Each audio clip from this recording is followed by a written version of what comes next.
नमस्कार, न्यूज 24 उत्तर प्रदेश उत्तराखंड में आपका स्वागत है। आपके साथ मैं हूं मानस श्रीवास्तव। आज हम बात करने जा रहे हैं उत्तर प्रदेश में चल रही प्रेशर पॉलिटिक्स की। दरअसल इंडिया गठबंधन को लेकर के जिस तरीके के दावे किए जा रहे हैं, उन सबके बीच एक बयान समाजवादी पार्टी के मुखिया अखिलेश यादव का आया। अखिलेश यादव ने कहा कि वो इंडिया गठबंधन में सीट मांगने नहीं आए बल्कि सीट देने आए हैं।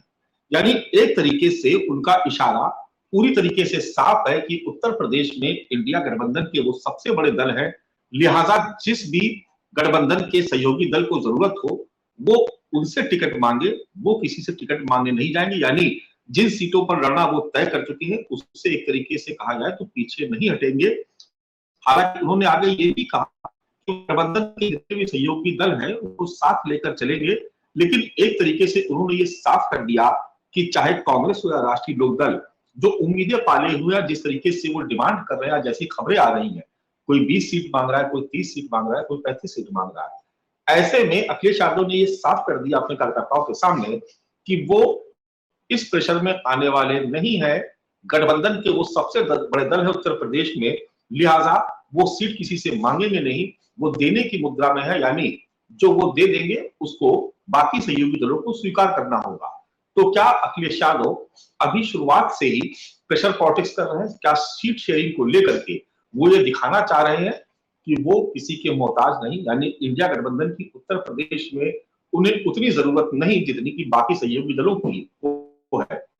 और देखा जाए तो ये बात सही भी है, जो घटक दल है भी, चाहे वो अपना दल कबीरावादी हो, चाहे वो कांग्रेस पार्टी हो या राष्ट्रीय लोकदल हो, मौजूदा स्थापना करें तो कांग्रेस के पास महज एक सीट है। ऐसे में कांग्रेस अगर ये दावा करती है, डिमांड करती है कि उसे 20 सीटें चाहिए, 25 या 30 सीटें चाहिए, तो निश्चित तौर पर समाजवादी पार्टी इतनी बड़ी संख्या में सीट कांग्रेस को नहीं देगी। राष्ट्रीय लोकदल उसका पुराना सहयोगी दल है, लेकिन जिस तरीके से डिमांड आ रही है कि 10, 12 या 15 सीटों की डिमांड बार बार इस तरह की खबर आती है, तो इस एक तरीके से अखिलेश यादव ने ये साफ कर दिया है कि वो सब कुछ देखने के बाद, यानी जो सीट पे, हर एक सीट पे जो उनका सर्वे है उसमें वो देखेंगे कि किस तरीके से वो अपने सहयोगी दलों को कितनी सीटें दे सकते हैं। यानी एक तरीके से कहा जाए तो सीट शेयरिंग को लेकर के अभी से ही पेच फंसा नजर आ रहा है। तो क्या जब मौका आएगा सीटों के बंटवारे का, टिकटों के बंटवारे का, उस वक्त की स्थिति को आज हम अखिलेश यादव के बयान से उसका आकलन कर सकते हैं। तो सबसे पहले अखिलेश यादव ने क्या कहा, उनके बयान को सुन लेते हैं, उसके बाद इस चर्चा को आगे बढ़ाएंगे। क्लियर है, लोकतंत्र बचाना है, संविधान बचाना है, बाबा साहब भीमराव अम्बेडकर जी के रास्ते पर, डॉक्टर राम मनोहर लोहिया जी के रास्ते पर और नेताजी के संघर्ष के रास्ते पे चल करके देश को बचाना है, लोकतंत्र को बचाना है। सवाल है कि समाजवादी पार्टी कितनी सीटें मांग रही है और इसके अलावा समाजवादी पार्टी सीटें नहीं मांग रही, समाजवादी पार्टी सीटें दे रही है। तो आपने सुना अखिलेश यादव कि समाजवादी पार्टी सीट मांग नहीं रही है, वो सीट दे रही है। यानी जो बाकी घटक दल है वो इस इशारे को भली भांति समझ गए होंगे कि आखिर अखिलेश यादव कहना क्या चाह रहे हैं। तो आइए इस चर्चा की शुरुआत करते हैं। हमारे साथ तमाम खास मेहमान मौजूद है। भारतीय जनता पार्टी से शरद जी हमारे साथ इस चर्चा में भागीदारी कर रहे हैं। समाजवादी पार्टी से फखरुल हसन चांद साहब इस चर्चा में हमारे साथ भाग ले रहे हैं। मनोज पांडे जी राजनीतिक विश्लेषक भी इस चर्चा में शामिल हो रहे हैं। इसके अलावा हमारे साथ जयप्रकाश पांडे कांग्रेस के प्रवक्ता, वो भी इस चर्चा में हमारे साथ शिरकत कर रहे हैं। फखरुल हसन चांद साहब अगर हमारे साथ जुड़ गए हो तो आज शुरुआत उनसे ही करना चाह रहे थे। हेमंत तिवारी जी वरिष्ठ पत्रकार हमारे साथ जुड़ चुके हैं, आपका भी बहुत स्वागत है। फखरुल हसन अभी नहीं जुड़ पाए हैं, तो चलिए आज शुरुआत करते हैं। जयप्रकाश पांडे जी के पास चलते हैं। जयप्रकाश जी, अखिलेश यादव जी का बयान सुना आपने? जी, क्या समझ में आ रहा है, क्या समझा जाए बयान को? तो उसमें कुछ ऐसा मतलब रहस्य नहीं है। वो तो स्वाभाविक है कि गठबंधन धर्म अगर लोकतांत्रिक ढंग से देखा जाए जो गठबंधन होते तो उसमें स्वाभाविक है कि किसी अंचल में अगर किसी को संगठन के स्तर पे, जनाधार के स्तर पे या जनप्रतिनिधियों की संख्या के स्तर पे बढ़त है तो वो बड़े भाई की भूमिका निभाता है, इसमें कोई बड़ी बात नहीं है।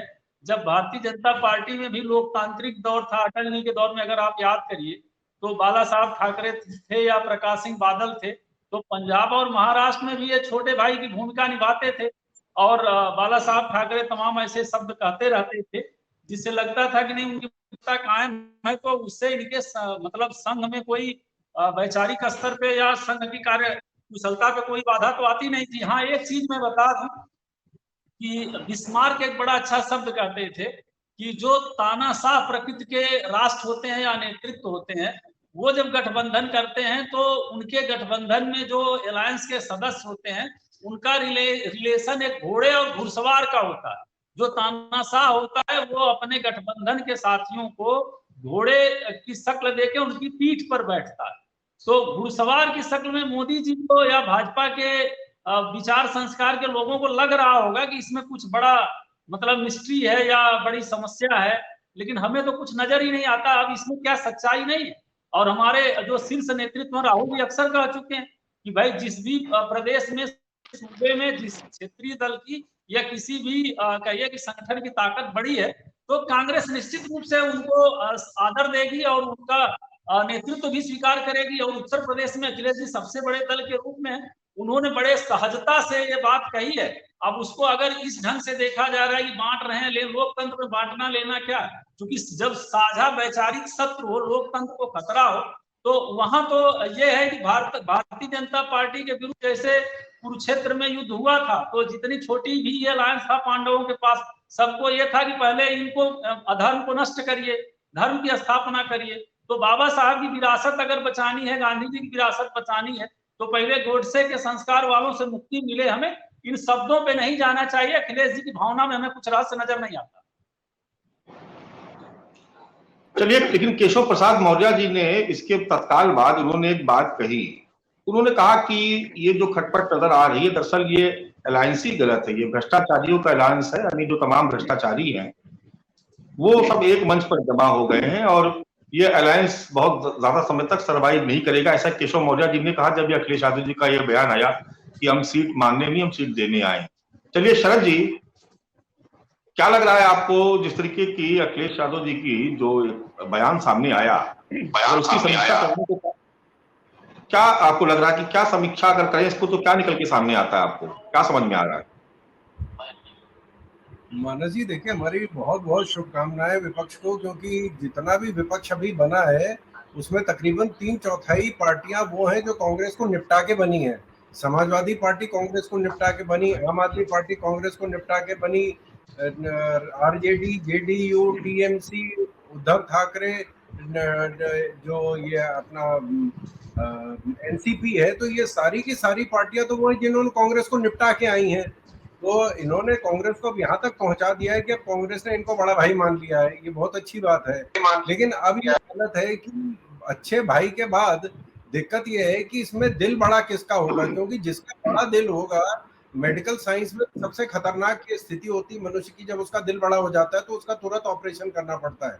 तो कौन उदार होगा, किसका दिल बड़ा होगा, कौन ज्यादा सीटें किसको देगा, वो तो इनको तय करना है। और देखिए 400 सीटों पे ये खुद कह रहे हैं कि हम एक व्यक्ति को खड़ा करेंगे, बहुत अच्छी बात है। 133 सीटों पे 136 सीटों पे भारतीय जनता पार्टी को 2014 में पूर्ण 50% से ज्यादा बहुमत मिला था और 2019 में 224 सीटों पे भारतीय जनता पार्टी को 50% से ज्यादा बहुमत मिला और 105 सीटों पे हमको 3 लाख से ज्यादा बढ़त मिली है। तो अगर ये एक को भी खड़ा करेंगे तो भी इनका क्या हश्र निकलेगा वो आप और अब बेहतर समझ सकते हैं। नतीजा सामने है, लेकिन बहुत अच्छी बात है कि ये सब पहले अलग अलग इन्होंने उनको निपटाया, अब साथ मिलकर निपटा दें तो ये सब एक साथ ही निपट जाएंगे। उत्तर प्रदेश में आप देखिए, इन्होंने सारे एक्सपेरिमेंट कर लिए हैं। इन्होंने पहले चाचा भतीजे साथ हुए, फिर बुआ बबुआ साथ हुए, फिर लड़के साथ हुए, सब कोई ऐसा पैतरा नहीं है जो ये सारा फेल नहीं हो गया है। अब ये है कि साहब जो कह रहे, जो शराब घोटाले वाले हैं वो शिक्षा घोटाले वालों के साथ खड़े हैं, जो खनन घोटाले वाले हैं वो ट्रांसफर पोस्टिंग माफिया वालों के साथ खड़े, चारा घोटाले के साथ खड़े। तो ये सब जनता देख रही है, क्योंकि वोट तो जनता को देना है, हमको जनता के बीच में जाना है और जनता देख चुकी है ये कौन सी चीज लाए हैं पिछले 50-60 साल में और आगे क्या लाने वाले हैं। हमने 9 साल में वो करके दिखाया है जो पिछले 70 साल में नहीं हुआ। नतीजा सामने है। सिर्फ ये है कि 24 में जनता फिर वही मोहर लगाएगी, नतीजा वही निकलना। सब पैतरे चल चुके हैं और जितने कुछ ये दिखा सकते थे, जनता को दे सकते थे, जनता को ये पहले ही दे चुके हैं। फखरुल हसन चांद साहब, अखिलेश यादव जी के इस बयान ने तो एक तरीके से कहा जाए कि जो इंडिया गठबंधन के बाकी घटक दल हैं उनका एक तरीके से मनोबल तोड़ने का काम किया। देखिए मानस जी, हमारे भारतीय जनता पार्टी के साथी को ये जरूर बताना चाहिए कि उनका जन्म किसको खत्म करके हुआ। आखिर वो जब जन्म भारतीय जनता पार्टी जन्म ले तो वो वोट बैंक जिस पे वो आज राज कर रहे हैं वो किसका है। अगर क्षेत्रीय दल अपनी जगह कहीं बनाए हैं तो आपको उससे दिक्कत क्या है। आप भी तो कांग्रेस के ही वोट बैंक पे आज अपनी राजनीति कर रहे हैं। आप 1980 से पहले कहाँ थे? आपकी क्या अस्तित्व था? ये वोट आपके पास कहाँ से आया? देखिए ये इतिहास की बातें छोड़ दीजिए। और दिल मेडिकल लाइन में जिसका बड़ा हो जाता है शयन जी, वो दिल का तो इलाज हो जाता है कि बड़ा हो गया, मेडिकल लाइन में इसका इलाज है। लेकिन दिल की अगर नसें सिकुड़ जाती हैं, सूख जाती हैं, तो उसका कोई इलाज नहीं है। भारतीय जनता पार्टी की दिल की नसें वो सूख चुकी हैं। इसलिए आपके तो दिल का बड़ा और छोटा होने का कोई मतलब ही नहीं बचा है। देखिए आदरणीय अखिलेश यादव जी ने जो बयान दिया, कहा कि इंडिया गठबंधन की जब बैठक हुई तो इंडिया गठबंधन की बैठक में ये तय हुआ था कि जिस प्रदेश में जो राजनीतिक दल की बड़ी हैसियत है या बड़ा दल है, उसके साथ मिलकर अन्य दल चुनाव लड़ेंगे।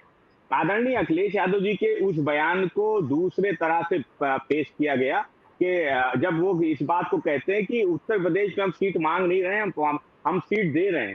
साथ ही साथ आदरणीय अखिलेश यादव जी ने जिस बात को आगे बढ़ाया था वो बात कोई नहीं करता है कि हम उत्तर प्रदेश में सीट मांग रहे हैं, दे रहे हैं, और मध्य प्रदेश, राजस्थान, छत्तीसगढ़ में सीटें हम मांग रहे हैं कांग्रेस को।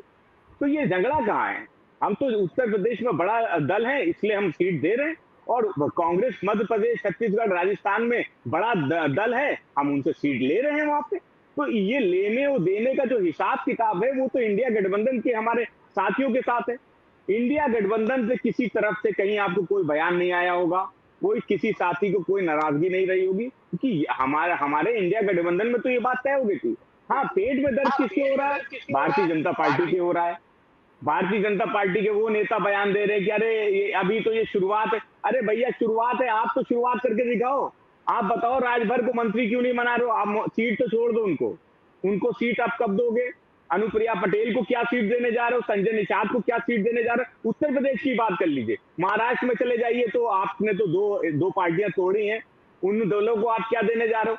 हमारा सीट पर आपको सर पटोवल लग रहा है।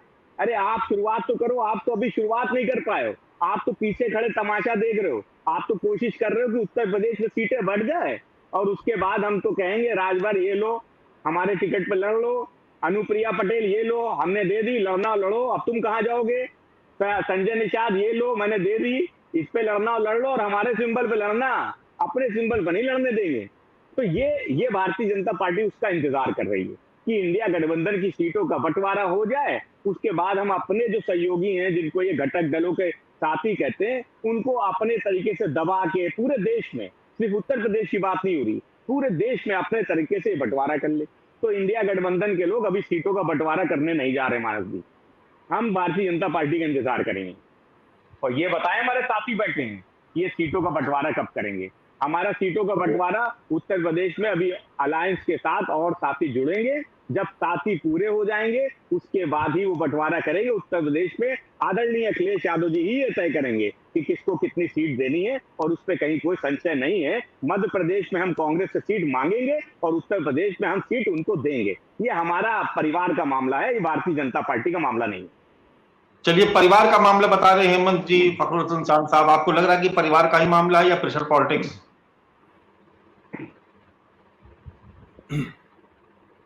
हेमंत जी, आप तो आगे आवाज आइए।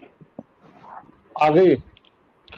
दरअसल चांद साहब ने अभी अपने जुबान से ही रहस्य खोल दिया, वही पेंच है।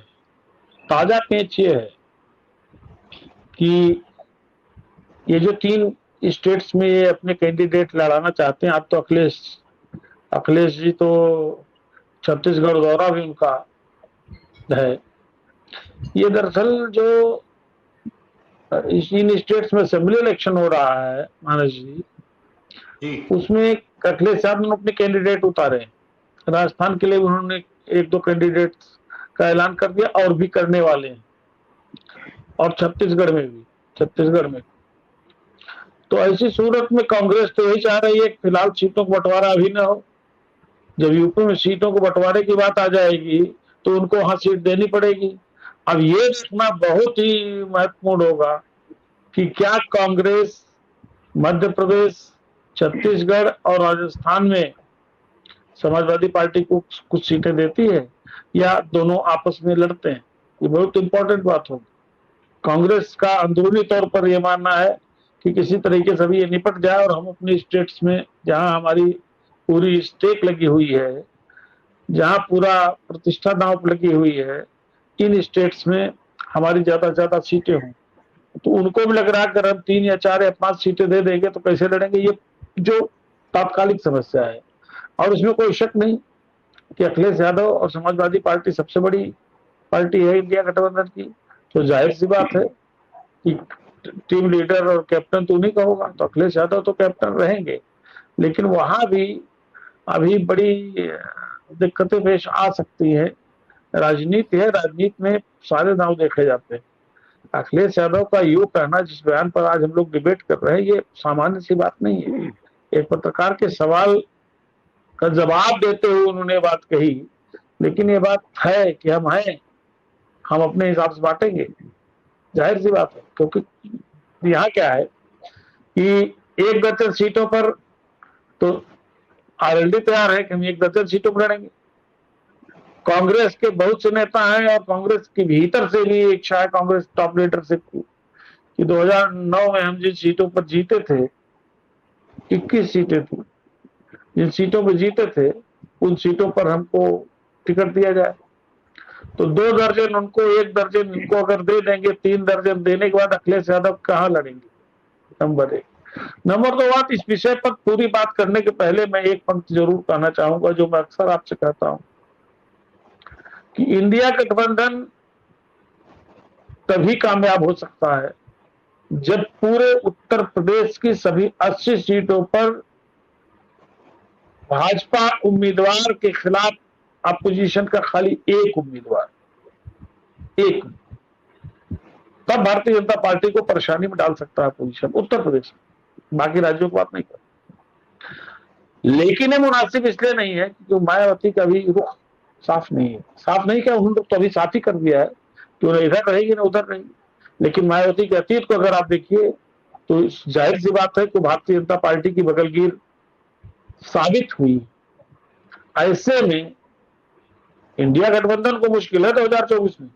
उसके जो मंसूबे हैं, जो इरादे हैं, जो प्लानिंग है, उसमें ये मायावती एक बड़ा बाधा बन सकती है। और कांग्रेस की टॉप लीडरशिप अभी भी चाहती है कि किसी तरीके से मायावती को उस गठबंधन में शामिल किया जाए और 30-30, 15-5, 30-30, 15-5 का फार्मूला बनाया जाए।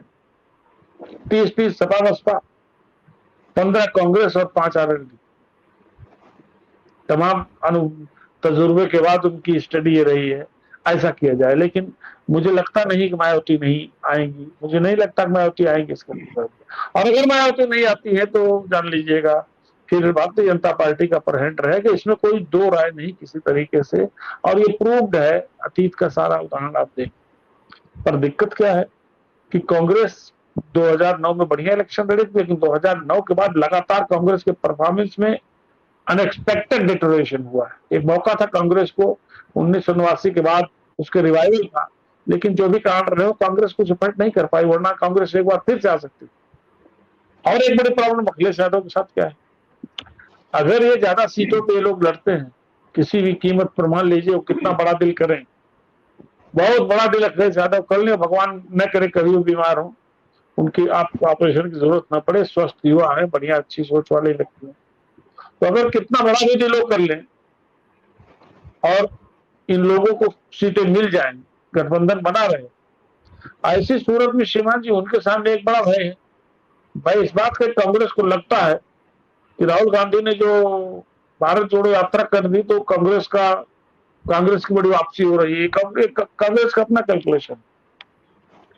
ऐसी सूरत में अगर ज्यादा सीटें देती हैं तो एक सबसे बड़ा डर है मुसलमानों को। मुस्लिम मतदाता खुल करके पूरी तरीके से अधिसंख्य समाजवादी पार्टी के साथ है, लेकिन कांग्रेस राष्ट्रीय स्तर पर भारतीय जनता पार्टी से लड़ रही है। कांग्रेस ने इनिशिएट किया तब इंडिया गठबंधन बना है, कांग्रेस ने वहां बड़ा दिल दिखाया है। तो ऐसी सूरत में अगर मुसलमानों की दृष्टि सुधर गई तो समाजवादी पार्टी की जो बुनियाद है उसके अस्तित्व का जो सबसे बड़ा एक मेजर वोट बैंक है, मुस्लिम वोट बैंक, वो दाएं बाएं हो सकता है, इस बात का खतरा है। और कांग्रेस के बारे में आपको पहले बता चुका हूं, कांग्रेस के दिमाग में यही बात है कि चूंकि मायावती से दलित वोट बैंक थोड़ा सा खिसक रहा है, तो ऐसी सूरत में वो मल्लिकार्जुन को लेके आएंगे।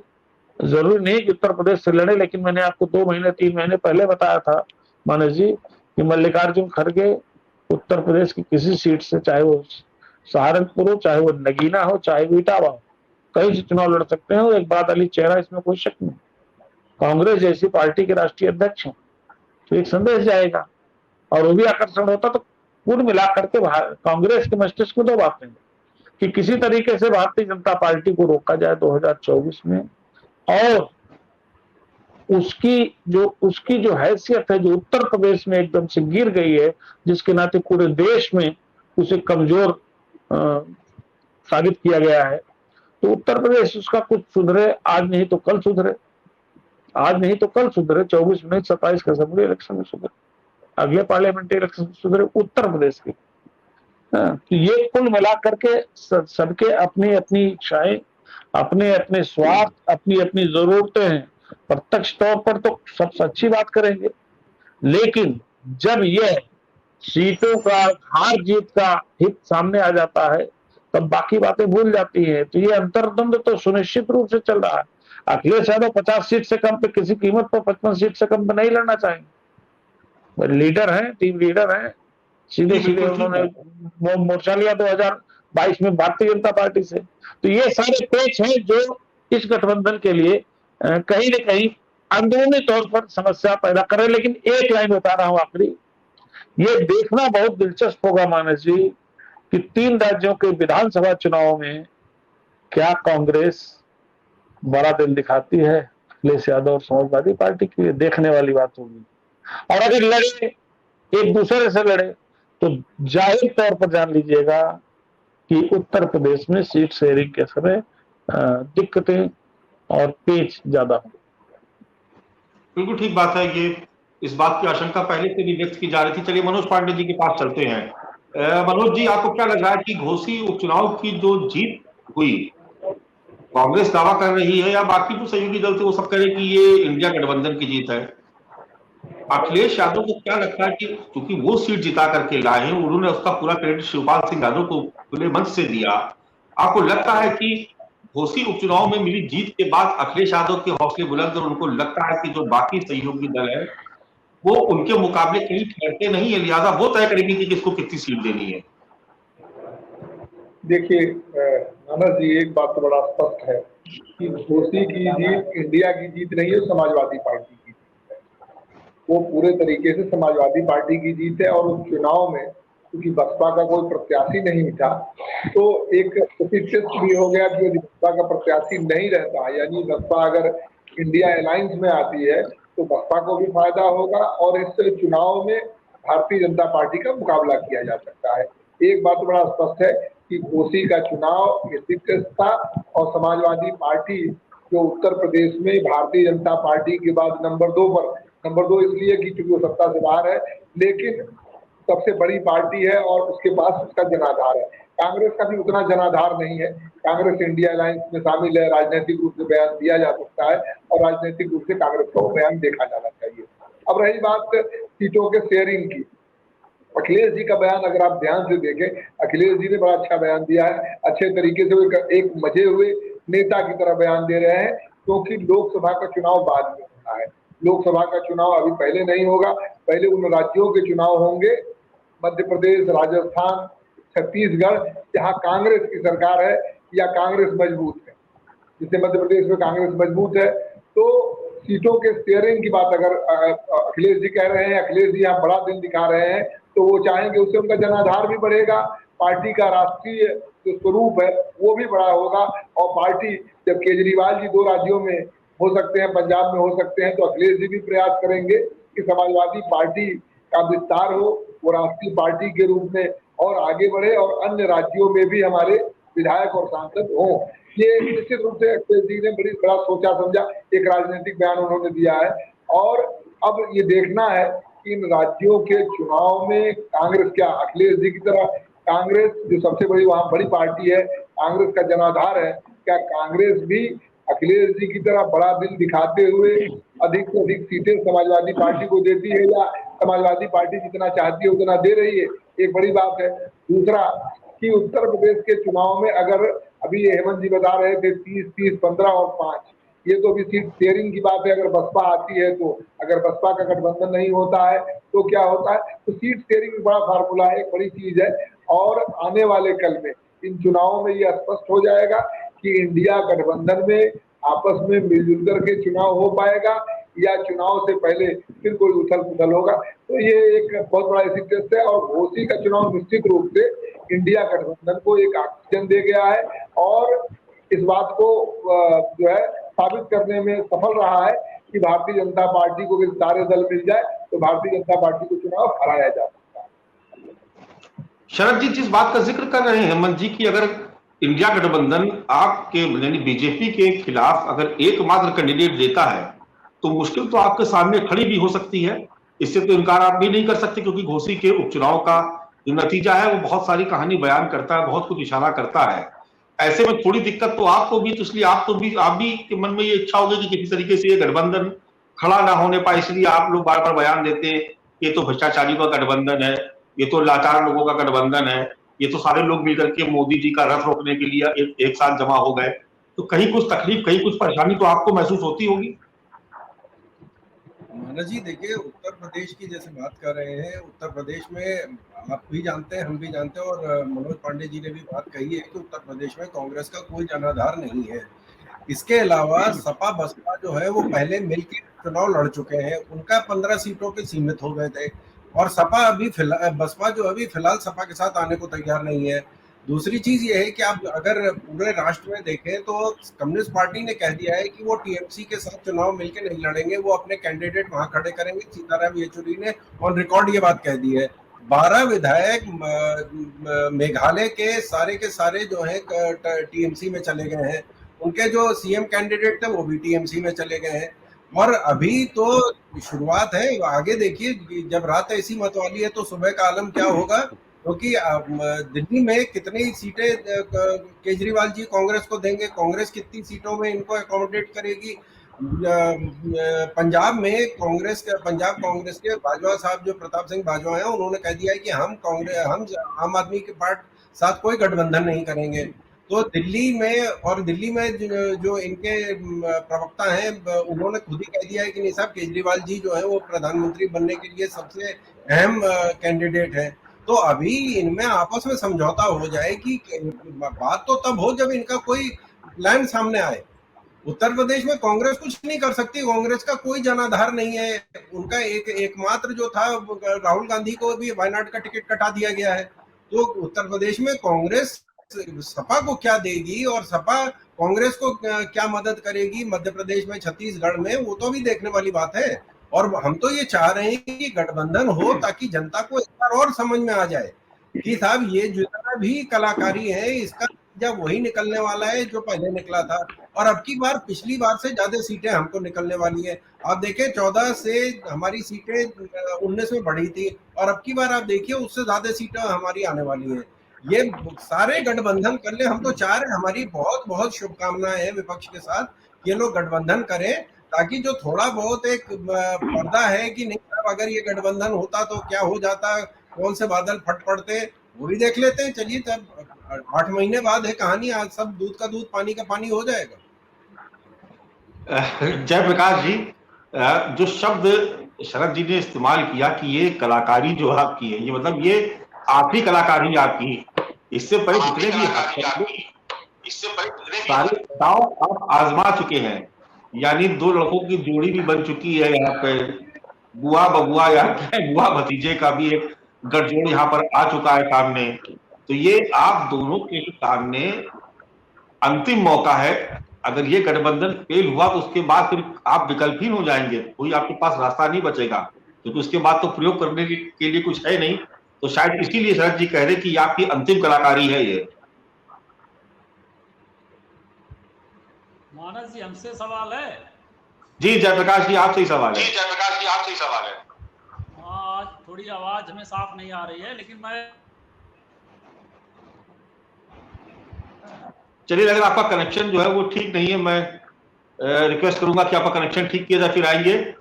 फखरुल साहब, यही सवाल आपसे, अंतिम कलाकारी आपकी, सारे प्रयोग नहीं बिल्कुल ठीक है, ये अंतिम ही कलाकारी थी। 2014 में आपने कलाकारी दिखाई, अच्छे दिन आएंगे, 2 करोड़ रोजगार, महिला सुरक्षा, किसानों की आय दुगनी।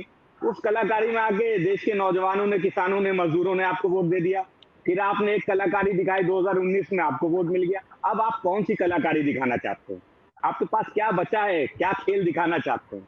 कौन सा खेल? सारे हथियार, सारी कलाकारी तो आपने दिखा ली। मजदूरों का कार्ड खेल लिया, महिलाओं का कार्ड खेल लिया, नौजवानों का कार्ड खेल लिया, काले धन का कार्ड खेल लिया, नोटबंदी का कार्ड खेल लिया। अब भी कोई कलाकारी बची है क्या? मैं समझता नहीं, वो तो आपके पास नहीं, मैं तो बता रहा हूँ ये क्या। नहीं मानस जी, मैं तो बता रहा हूँ ये कितने बड़े कलाकार हैं। इनकी कलाकारी तो पूरे देश में देखी थी। बनाई आपने बुआ भतीजे का गठबंधन कर लिया, आप ओम प्रकाश राजभर जी को भी साथ ले आए। अब ये आखिरी दाव आपका जो इंडिया गठबंधन है, इसके लिए उन्होंने कहा कि आपके लिए अंतिम मौका, यानी अंतिम। अगर ये परेशान नहीं है तो अभी तो 38 दलों का एक गठबंधन था, वो 39 का हो गया। क्या जरूरत है? अगर इनको इतना ही आश्वस्त है कि चुनाव जीत जाएंगे, तो क्या इनको जरूरत थी कि ओम प्रकाश राजभर जी को उत्तर प्रदेश के मुख्यमंत्री की मर्जी के बगैर आप दिल्ली में शामिल करा लेते? बहुत आप मजबूत हैं, आप तो अकेले सबको समेट देंगे, जो भी आ जाए हम अपनी कलाकारी कर ले। आप क्यों कलाकारी कर रहे हो भाई? आप तो 38 से 39 हो गए, आपने एक दल और शामिल कर लिया। आप तो राजभर जी को समेटे हुए हो, आप संजय निषाद को समेटे हो, अनुप्रिया पटेल को समेटे हुए। ये कौन सी कलाकारी है? एक तो कलाकार दूर हो गए थे ओम प्रकाश राजभर जी। आपको अपनी कलाकारी दिखा के आपने कहा नहीं, लखनऊ वाले भले आपको ना साधे, दिल्ली वाले तो साध रहे हैं। आपने कलाकारी दिखाई, उनको अपने साथ जोड़ लिया। तो आपकी तो सारी कलाकारी पूरे देश में देख ली, मुद्दों की कलाकारी भी देख ली, गठबंधन की कलाकारी भी देख ली। आपने 39 जोड़ लिए। और मैं तो मानस जी इनको शुभकामनाएं दूंगा कि किसी तरीके से फेविकॉल का मजबूत जोड़ आप बनाए रखिए, क्योंकि 2-3 महीने बाद ये जो 38 हैं, ये 38 में 9 भी बचेंगे, ये कहना बड़ा मुश्किल है। क्योंकि जिस 19 में तो इनके साथ आदरणीय नीतीश कुमार जी भी थे, वो भी जा चुके हैं। नीचे जो महाराष्ट्र में आ जाइए तो शिवसेना भी इनके साथ थी, वो भी जा चुकी है। अकाली दल भी इनके साथ थे, वो भी जा चुके हैं। तो सब तो स्लिप हो रहा है एनडीए से। ये कब तक 39 लोग इनके साथ, दल इनके साथ रहेंगे, ये बड़ा सवाल है। इनको कोई बड़ा कलाकारी दिखानी पड़ेगी। ये कलाकार जो बड़े कलाकार हैं, मैं इनके अभिनेता से, मैं ये जो अभिनय करते हैं देश में, जाके नौजवानों को, किसानों को, मजदूरों के सामने कलाकारी दिखाते हैं, वो कलाकारी अब चलने वाली नहीं है। देश का नौजवान जाग चुका है, किसान जाग चुका है, मजदूर जाग चुका है, देश की माँ बहनें जाग चुकी हैं। अब भारतीय जनता पार्टी की कोई कलाकारी चलने वाली नहीं। इंडिया गठबंधन सब मिलके भारतीय जनता पार्टी की जन विरोधी सरकार को हटाने का काम करेगा। जी शरद जी, आप कुछ कहना चाह रहे थे जवाब में? मानस जी, देखिए, आपको याद होगा कि पानीपत की लड़ाई में जो जीतता था उसको भारत का राज्य मिलता था, पूरे भारत पे वो शासन करता था, जो हारता था वो लुप्त हो जाता था। तो उत्तर प्रदेश को इन्होंने पानीपत की लड़ाई मैदान दिखा दिया है। पहले चाचा भतीजे साथ थे, तो चाचा की पूरी जो राजनीति थी उसका खात्मा हो गया। उसके बाद जब बुआ बबुआ साथ हुए तो बुआ की पूरी राजनीति निपट गई। जब कांग्रेस साथ हुई तो कांग्रेस की राजनीति निपट गई। हमारे साथ तो जो जुड़ता वो सत्ता में आ जाता है। आप देखें कि जब उद्धव जी हमारे साथ थे, वो सत्ता में आए, वो हमसे अलग हुए, हम नहीं उनसे अलग हुए, वो हमसे अलग हुए। उसके बाद आप जहां भी आप देखें कि जो अकाली दल था वो हमारे साथ जुड़ा, वो सत्ता में आ गए। इनके साथ तो जो जुड़ता है उसका सत्यानाश हो जाता है। तो हम तो फिर भी कह रहे हैं कि बिल्कुल इनका गठबंधन हो। पिछली बार गठबंधन हुआ था तो 15 सीटें आई थी, क्योंकि सपा बसपा के अलावा कांग्रेस का कोई रोल नहीं है उत्तर प्रदेश में। और जब ये समाजवादी पार्टी जुड़ी थी आरजेडी के साथ, तो इनका खुद का 8% वोट वहां कम हो गया था। तो ये हम तो चाह रहे हैं कि बहुत अच्छा ये गठबंधन हो, ये एक साथ सब निपट जाएंगे, क्योंकि अलग अलग निपटने में दिक्कत होगी, समय लगेगा, मेहनत लगेगी, ये सब एक साथ आ जाए। क्योंकि पिछली बार भी जब ये सपा बसपा का गठबंधन था तब भी पूरा विपक्ष साथ था, क्योंकि सपा बसपा के अलावा तो उत्तर प्रदेश में विपक्ष का कोई रोल ही नहीं है। तो ये तो पहले ही सब कुछ करके देख चुके हैं। अब ये वही, अब खाली एक कांग्रेस को आप लाके और खड़ा कर देंगे कि साहब ये भी हमारे साथ है, तो साहब उनका तो खुद का जनाधार नहीं है, वो आपकी क्या मदद करेंगे। हम तो अभी भी कह रहे हैं कि सपा का जनाधार कांग्रेस बसपा से ज्यादा है। तो ये, और इन्होंने गठबंधन करके देख लिया है, चाहे लोकसभा में गठबंधन हुआ तब देख लिया, राज्यसभा जब विधानसभा में गठबंधन हुआ तब देख लिया। तो अब ये तो उत्तर प्रदेश का तो वही फॉर्मूला दोबारा चला रहे हैं, हांडी दोबारा। देखिए मानस जी देखिए, जब ये गठबंधन में अपने साथियों को रखते तो नीतीश कुमार जी की पार्टी को तोड़ने के लिए ये कहाँ साजिश रखते हैं? छत्तीसगढ़ और बंगाल में कौन लोग पकड़े गए थे, ये राजनीति करने वाले लोग सब जानते हैं। महाराष्ट्र में अपने सहयोगियों के साथ ये क्या करके आए हैं, कैसे उनकी पार्टी तोड़ के आए, ये सब जानते हैं। जो इनके साथ जाएगा भारतीय जनता पार्टी के साथ, वो अपने दल के साथ वापस नहीं आता, उसके दल में कहीं ना कहीं तोड़फोड़ कर देते हैं, तोड़ने के साथ उसको बिगाड़ने का काम करते हैं। ये भारतीय जनता पार्टी का चरित्र है, क्योंकि आप गठबंधन का धर्म निभाते नहीं है। आप चाहते हैं कि जो आपके गठबंधन में आए वो आपका झंडा उठा ले।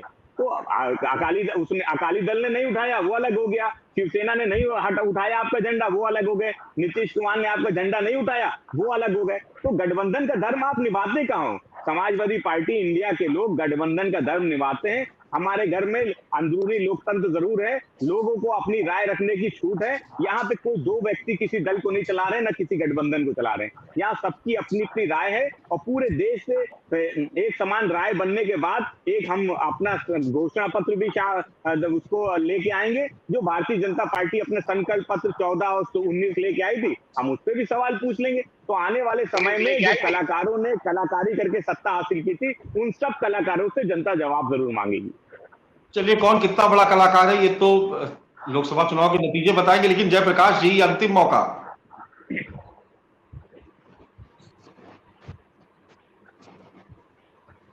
मानस जी, आप थोड़ी नेटवर्क प्रॉब्लम है, तो मैं पहला सवाल का उत्तर दे नहीं पाया था, डिस्कनेक्ट हो गया था। लेकिन ये बार बार सबको चुनौती दे रहे हैं कि उत्तर प्रदेश में सब लोग मिल के देखे हैं और ये अपनी एक अजय छवि देख रहे हैं। और मुझे लग रहा है कि जनसंघ से भारतीय जनता पार्टी का इतिहास अगर उठा के देख लिया जाए, किसी एक राजनीतिक दल ने सबसे ज्यादा पराजय अगर झेली है तो वो भारतीय जनता पार्टी ही है। तो आज एक अकेले आदमी की पार्टी है, और कभी संसद में 2 आदमी की पार्टी हुआ करती। तो अब ये हमें नहीं लगता कि अपना इतिहास ही नहीं जानते। और दूसरा मैं ये बता दूं कि जो 2024 का चुनाव है, देखिए वो साधारण चुनाव नहीं है। इस देश के लोकतंत्र को, सामाजिक न्याय की विरासत को बचाने का चुनाव। और ऐसे में इनके ईडी सीबीआई के द्वारा, ये आपको याद दिला दें 1942 में जब गांधी जी ने कहा भारत छोड़ के चले जाओ, तो अंग्रेजों को लगा कि ये कांग्रेस के जो शीर्ष लीडरान है इनको पकड़ के कैद कर दो और पूरे भारत का आंदोलन खत्म हो जाएगा। तो आज की IT क्रांति नहीं थी। पीकूपाड़े बलिया में अंग्रेजों की जड़ खोद दिए, स्वतंत्र सरकार स्थापित किए, बीजू पटनायक तलचर में कर लिए, चौहाड़ सतारा में कर लिए, बंगाल में हुई। इन लोगों का कोई कम्युनिकेशन नहीं था। लेकिन ये है कि चूंकि आवाम उस मोड़ पे थी, इसलिए अंग्रेजों की मिट्टी पलीत कर दी। तो इनको ये समझ में नहीं आ रहा है, केवल एक खतौली घोसी उत्तर प्रदेश में नहीं है, हर जगह अगर देखिए तो बिना गठबंधन के ही दुधुई चुनाव क्यों हो जा रहा है। क्यों कर्नाटक में आप देखिए तो जो इनके कहिए कि वैसी चाचा हों, जो अन्य लोग हों, जो जाहिर है कि गठबंधन को कमजोर करने के लिए इनके लिए बैटिंग करते हैं, जनता उनको क्यों खारिज कर रही है? ये जनता का मिजाज समझिए। सरकार इस देश में एक आदमी की सरकार चलने वाला ये देश ही नहीं है, डेमोक्रेटिक सरकार। तो ये है कि इस देश की सभ्यता संस्कृति रही है। तो आप हवा में मत रहिए। रियलिटी ये है कि आपके पैर उखड़ चुके हैं, और ये आप समीक्षा आपको करनी चाहिए। हम लोग होने के लिए कुछ नहीं है। लेकिन अगर 2014 के बाद भी आप अपना वोट प्रतिशत, सीटों की संख्या देखिए, उत्तर प्रदेश में भी केंद्रित कर लीजिए। बाकी पिछले 30 चुनाव जो हुए हैं विधानसभा स्तर के 5 साल में देख लिए, उसमें कितना जीते हैं आप। भारत का भूगोल उठा के देख लीजिए, पूरा प्रायद्वीपीय भारत से आपको जनता ने फेंक दिया समुद्र में। कहाँ है आप? कहाँ है बंगाल में, उड़ीसा में, तेलंगाना में, आंध्र प्रदेश में, कर्नाटक में? कहाँ है सरकार? आप कह रहे थे कि जिस गठबंधन के साथ हम लोग होते हैं वो कमजोर होता है। ये कारण मैं पहले ही, पता नहीं आप सुन पाए कि नहीं सुन पाए, मैंने इसीलिए बिस्मार्क का कमेंट बताया था कि जो तानाशाह अकेले आदमी होते हैं वो गठबंधन के साथियों को घोड़ा बना देते हैं, खुद उस पर सवारी करते हैं। तो आप, जाहिर है कि शिवसेना आपकी वैचारिक अलायंस थी महाराज, इतना तो आपको पता है ना। उसके क्या असर किया आपने, किसको कमजोर किया आपने? अपने वैचारिक दल को ही नष्ट कर दिया आपने। अकाली दल आपका 1920 से मतलब ये गठबंधन का हिस्सा रहा, उसको तोड़ दिया आपने। तो ये स्वाभाविक सी बात है कि एक अकेले आदमी ने भाजपा की ही विरासत। और सुन लीजिए, दीनदयाल जी कहते थे बहुत लोगों का बहुत उत्पादन, बहुत लोगों द्वारा उत्पादन, मतलब वो भी डी इंडस्ट्रियलाइजेशन की बात करते थे। और आज अडानी के लिए उत्पादन हो रहा भारत में। तो आप अपने दीनदयाल जी की भी विरासत खत्म कर रहे हैं, और को तो बात छोड़ दीजिए। तो वास्तविकता ये है कि इस देश की जनता लड़ रही है। हम लोगों में, चाहे हमारा राष्ट्रीय नेतृत्व हो या क्षेत्रीय स्तर के उत्तर प्रदेश की बात हो रही तो आदरणीय अखिलेश जी का हो, कोई कभी में मसले में ही नहीं कि नहीं हमें प्रधानमंत्री का पद लेना। आप महिला आरक्षण बिल में भी वही पत्थर मारे थे कि विपक्ष के लोग पिछड़े या तमाम आरक्षण के मुद्दे पर लड़ जाएंगे, और आपकी नियति तो तत्काल लागू कराने की रहती, तो आप 10 साल बाद का क्यों ठेका लेते? लोकतंत्र में 10 साल बाद किसकी सरकार आएगी और वो क्या हालात होंगे, उसका अनुमान आज आपकी संसद या आपका प्रतिनिधि कैसे ले सकता? आप यही बात याद दिलाएं, जब हिंदू कोड बिल पास हो रहा था तो आपके जनसंघ के सांसदों ने नेहरू जी से कहा कि चुनाव हो जाने दीजिए 1951 का, तब आप निर्णय ले सकते हैं। और 1951-52 के चुनाव में नेहरू जी ने जनता से जा जाके कहा कि हमें बहुमत देंगे तो हम हिंदू कोड बिल लाएंगे। तो आप ये सोचिए कि आप तो हिंदू कोड बिल का भी तमाशा इसीलिए कर रहे थे कि इंडिया गठबंधन बिखर जाएगा। तो वास्तविकता है कि इंडिया गठबंधन भारत के आईन को बचाने के लिए, भारत की गंगा जमनी तहजीब को बचाने के लिए, नफरत के बाजार में रियल में मोहब्बत की दुकान खोलने के लिए लड़ रहा है, और वाली फितरत का है ही नहीं है।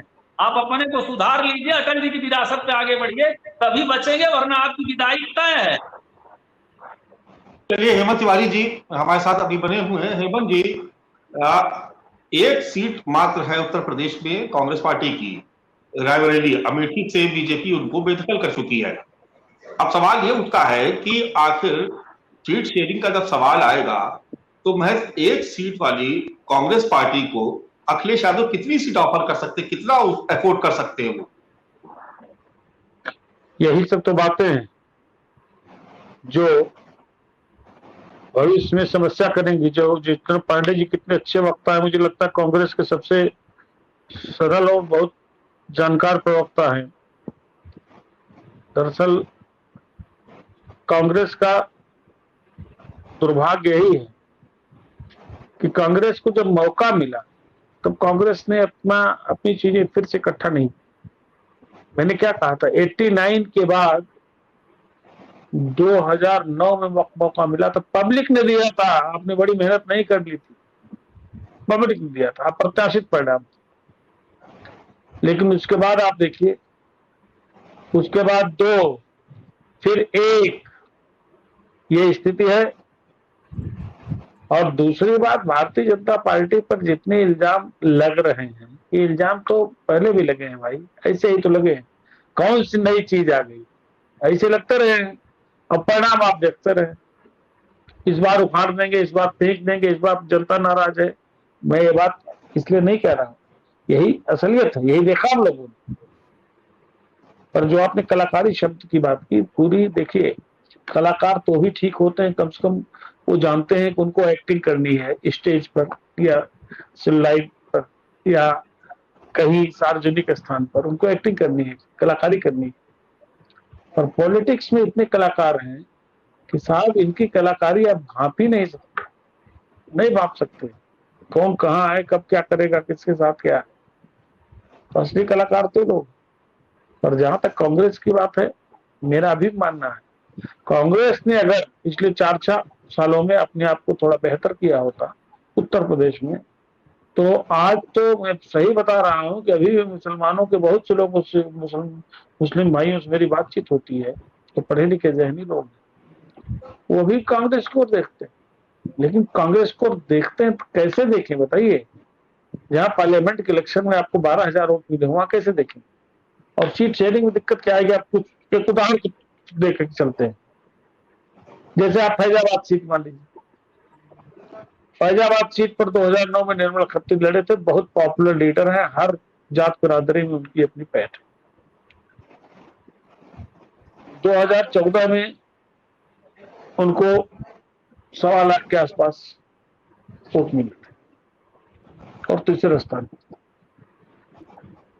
2019 में जब अलायंस था सपा बसपा का, जिसको हम ये कहते हैं कि उत्तर प्रदेश की पॉलिटिक्स का सबसे एक डेडली कॉम्बिनेशन, मारक गठबंधन, तब उनको हमारे ख्याल 56-58 हजार वोट मिले थे। लेकिन कांग्रेस क्लेम करेगी, तो क्लेम करने के पीछे दो वजह हो सकती है, आप समझिएगा। और समाजवादी पार्टी के आनंद सेन यादव को करीब 4,60,000 के आसपास या कुछ ज्यादा ही वोट मिले थे जब एलायंस था 2019 में। तो आप ये बताइए कि 56,000 वाली निर्मल खत्री का क्लेम वहां बनेगा या 4.5 लाख से ज्यादा वाले बने, 4.25 लाख वाले? सीधी सी बात है, आप समझिए इसको ना। और अखिलेश यादव कुर्बानी कैसे कर देंगे, कैसे त्याग देंगे, कितना बड़ा दिल दिखा देंगे? तो फिर तो दिल तुमका दरिया बनाना पड़ेगा, दरिया साइज के दिल बनाना पड़ेगा, इस तरह देना पड़ेगा। अब कांग्रेस का लॉजिक क्या है, जो कुछ सही नहीं है।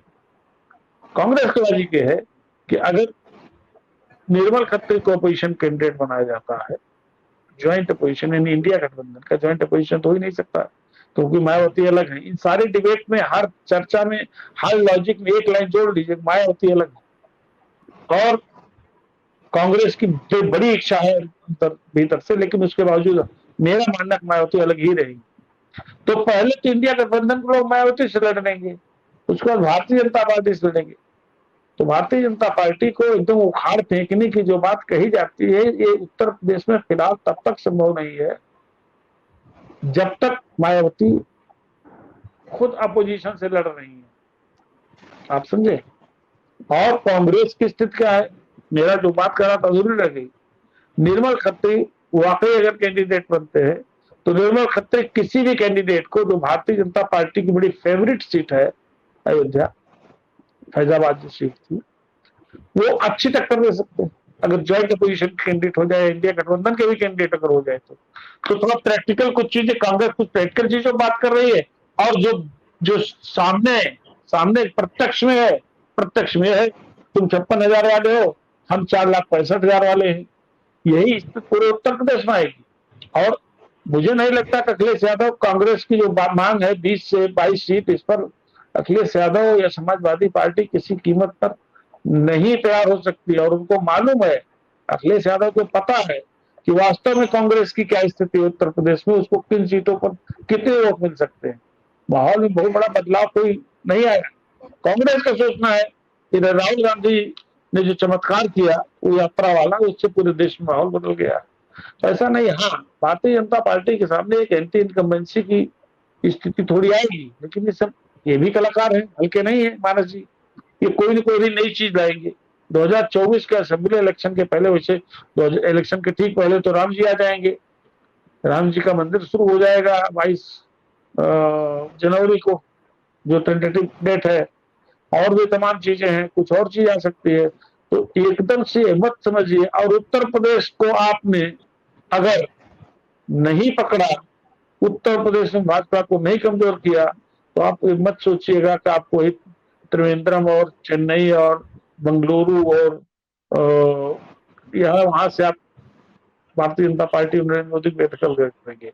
अभी मेरा मानना है कि तमाम कारणों से भारतीय जनता पार्टी का अपर हैंड है, उसके ज्यादा नुकसान होने के कोई बहुत ठोस कारण अभी तक नहीं है।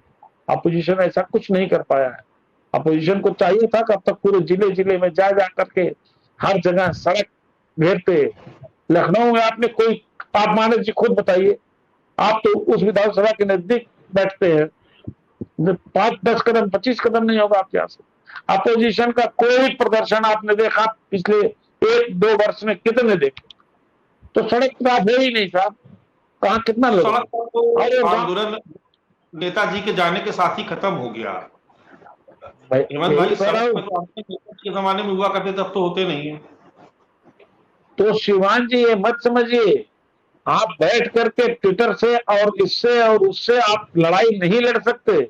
आपको समझना होगा भारतीय जनता पार्टी गांव गांव, मंडल मंडल, मोहल्ले मोहल्ले, पूर्वा पूर्वा, शक्ति केंद्र, फलाने केंद्र, पन्ना प्रमुख, माइक्रो मैनेजमेंट, उनके पास सब कुछ है, सब कुछ है और अभ्यस्त है इन चीजों के। तो ये सब चीजें है। तो हाँ, मामला दिलचस्प होगा। पुनः एक बार फिर कहूं, बार बार सोचेंगे लोग कि रिपीट कर रहा हूं, मायावती अगर मान जाती है किसी भी सूरत, किसी भी सूरत, और कुछ भी हो जाए, 30-30, 15-5 या कोई फार्मूला बन जाए, मायावती 5 सीट ज्यादा ही ले दो, कांग्रेस 5 सीट 2 सीट कम ही ले ले, अगर मायावती आ जाती है, फिर आप ये समझिए कि लड़ाई बहुत अच्छी होगी। और ये लड़ाई ऐसी नहीं होगी जो सपा बसपा के एक साथ आने की हुई थी। सपा बसपा एक साथ आए, 15 सीट मिली, तो उसके दूसरे कारण थे, लेकिन सब एक साथ आएंगे तो एक अलग माहौल बनेगा, और सब एक साथ नहीं आ रहे हैं, ऐसा मेरा मानना है, और ऐसे आसार नजर आ रहे हैं। चलिए, इस चर्चा को विराम देना होगा, लेकिन एक छोटा सा जवाब मनोज पांडे जी से ले लेते हैं। मनोज पांडे जी, ये उस दौर की भाजपा नहीं रही जिसके बारे में कहा जाता था कि बीजेपी की क्या पहचान, भोजन, बैठक और विश्राम। इस 2014 के बाद से, जब से मोदी जी वाली भाजपा हुई है, उसके बाद से अब ये नारा कोई देता नहीं। 365 दिन और 24 घंटे वार रूम के जरिए हर चुनाव क्षेत्र में, हर बूथ तक वो 24 घंटे और 365 दिन काम करती है। आपको लगता है कि बीजेपी के सामने जो इंडिया अलायंस है वो इतनी मजबूती से टिक पाएगा? मान लीजिए सीट शेयरिंग पे अगर बात बन भी जाती है, सारे पेश सुलझा भी लेते, तब भी आपको लगता है कि कोई बड़ी चुनौती पेश कर पाएंगे, जिस और खास तौर से उस परिप्रेक्ष्य में जब मायावती बिल्कुल अलग है, ना इधर ना उधर? देखिए मानस जी, एक बात, अब पिछले चुनाव को आप देख लीजिए। पिछले चुनाव में जो गठबंधन हुआ था, अभी हेमंत भाई भी कह रहे थे, मैं भी मानता हूँ कि बड़ा डेडली कॉम्बिनेशन गठबंधन था सपा और बसपा का। लेकिन जब वोटों का शेयरिंग हुआ तो बसपा को तो लाभ मिला, समाजवादी पार्टी के वोट तो चले गए, लेकिन बसपा का वोट समाजवादी पार्टी को नहीं मिला।